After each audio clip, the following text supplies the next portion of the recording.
Bonjour à tous, j'espère que vous allez bien. Le Seigneur nous fait grâce, le Seigneur est bon, le Seigneur est merveilleux, il est excellent.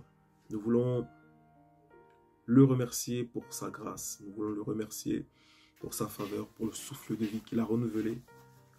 Et nous ne cesserons pas d'exprimer notre gratitude envers lui, parce qu'il est bon, parce qu'il est merveilleux. Alors j'aimerais aussi souhaiter une bonne rentrée à tous, excellente rentrée, la réussite, la distinction, la démarcation dans tout ce que vous faites, dans tous vos projets, que Dieu vous fasse du bien en cette nouvelle période, cette nouvelle saison. Je parle d'une nouvelle saison et j'aime parler des saisons parce que même la période de la rentrée est une période spéciale, est une saison spéciale. Il y a beaucoup de gens qui rentrent de vacances, il y a beaucoup de gens, des enfants qui rentrent de vacances. Les parents ont des projets pour les enfants, les parents ont aussi des projets pour eux. Et même des fois, ce ne sont pas des projets, mais simplement on veut mieux faire les choses, on veut exceller si on n'avait pas excellé au préalable.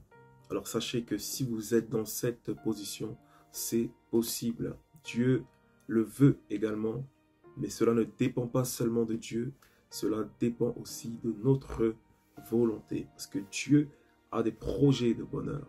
Dieu a des projets de paix et non de malheur, afin de nous donner un avenir et de l'espérance. Et l'espérance nous permet de pouvoir garder les yeux fixés vers le Seigneur lorsqu'il y a des épreuves, lorsqu'il y a des difficultés. Et nous savons que la multiplication des épreuves, la multiplication des choses difficiles peut à certains moments nous empêcher de pouvoir avoir les yeux ouverts sur ce que Dieu veut pour nous, sur les projets de l'Éternel et même sur des projets que nous avons formés nous-mêmes et que nous avons remis entre les mains du Seigneur. Et les projets que le Seigneur a approuvés. À cause des épreuves, à cause des temps difficiles, nous perdons, nous fermons les yeux. Nous ne sommes plus capables de persévérer. Nous ne sommes plus capables de manifester la même force, les mêmes envies. Nous ne sommes plus capables de faire des projets et de pouvoir manifester le zèle dans ce que nous faisons. Et sachez que c'est possible. J'aimerais te dire aujourd'hui, tu peux changer les choses. Toi qui m'écoutes, qui vis des temps difficiles, toi qui m'écoutes, qui vis des épreuves, sache que cette saison est une saison nouvelle. Cette saison est prophétique. Cette saison est une saison de grâce. Cette saison est une saison de gloire. Parce que Dieu l'a disposée en ta faveur. J'aime ce texte du fils prodigue. Et il y a quelques phrases dans ce texte qui m'interpellent et qui nous interpellent souvent. Ce fils prodigue est parti, il a pris la richesse et son héritage. Et il a dilapidé son héritage là où il est parti. Et il va vivre dans la pauvreté la plus totale parce qu'il va être au milieu des pourceaux. Il va manger la nourriture des pourceaux.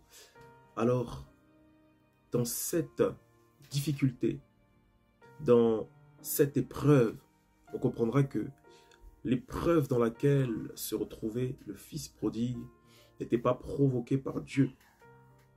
Peut-être pour l'emmener à avoir des portes fermées et pour revenir à Dieu.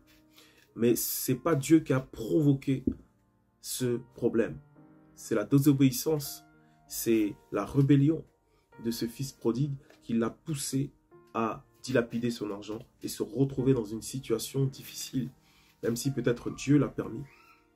Et des fois, nous arrivons dans certaines situations difficiles parce que nous avons décidé d'y être. Je parle dans ce contexte-là. Alors, ce jeune homme riche, qu'est-ce qu'il va faire? Il va entrer en lui-même. Je disais, tu peux changer les choses. Dans ta vie, tu peux changer les choses. Dans cette situation dans laquelle je te trouve, en ce temps précis, peut-être que tu ne sais pas où te confier, envers qui te confier, tu ne sais pas où aller, tu ne sais pas quoi faire. Alors moi, j'aimerais te dire aujourd'hui, premièrement, entre en toi-même.